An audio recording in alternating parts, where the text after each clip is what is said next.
Hello, welcome back to the channel. Today will be a Michigan video, as you can tell by the title. I don't have any Michigan gear on, but um, it'll be Michigan nonetheless.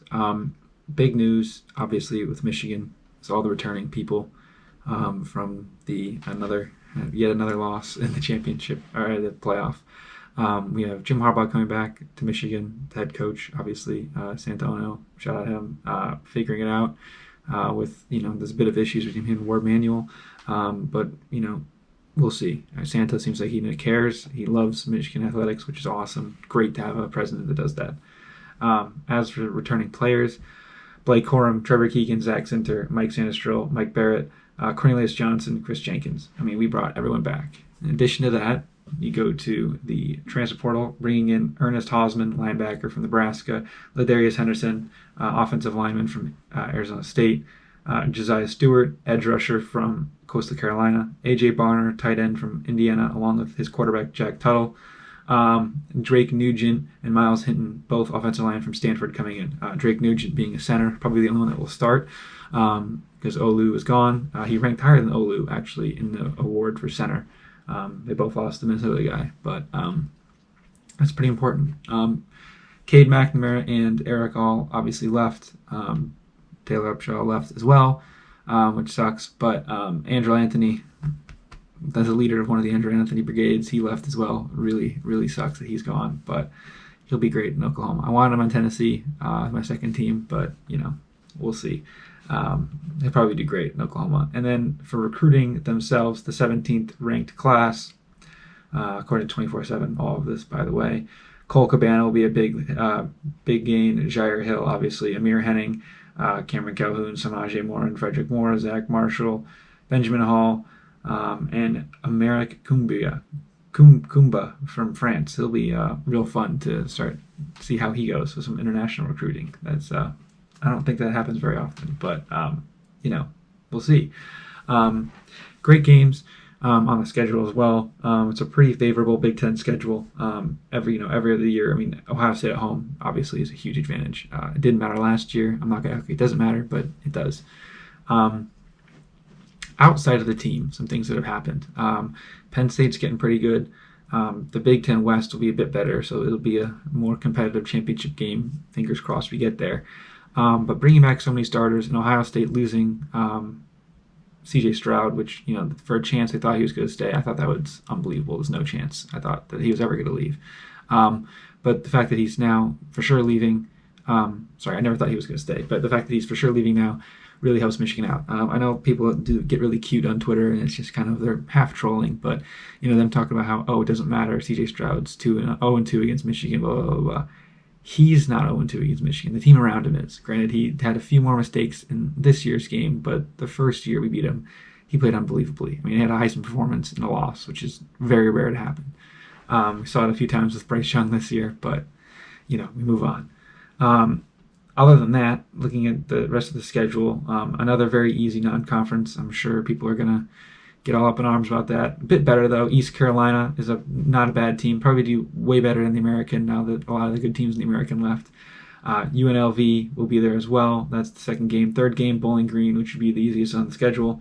And then you start off easy in the Big Ten at home against Rutgers.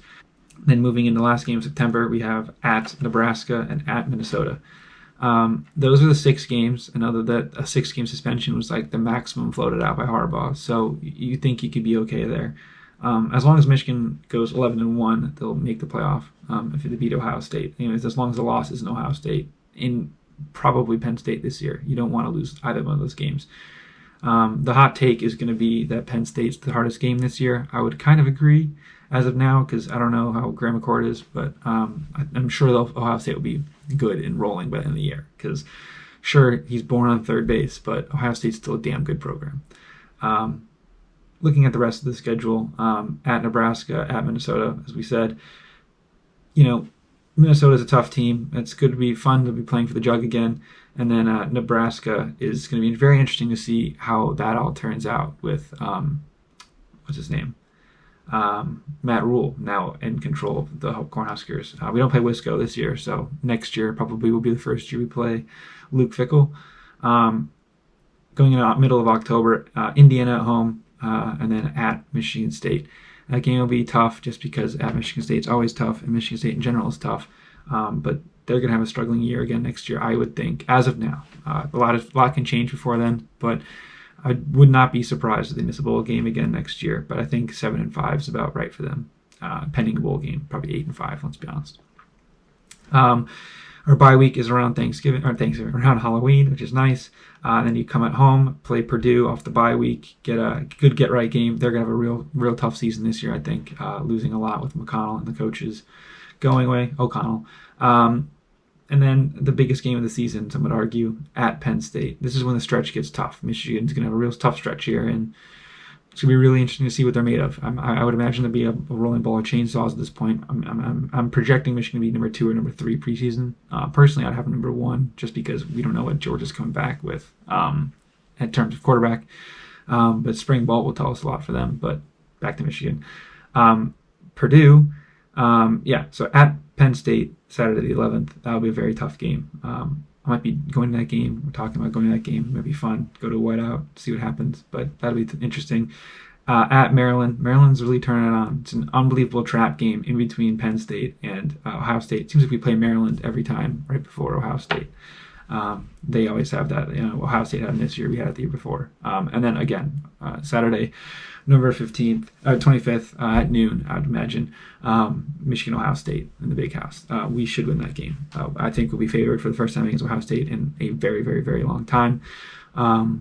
Rightfully so, but it'll still be a dogfight because we know it's the greatest rivalry in college sports, if not in the Northern Hemisphere outside of soccer, in the world outside of soccer. So that's what that is. Honest projections, 12-0.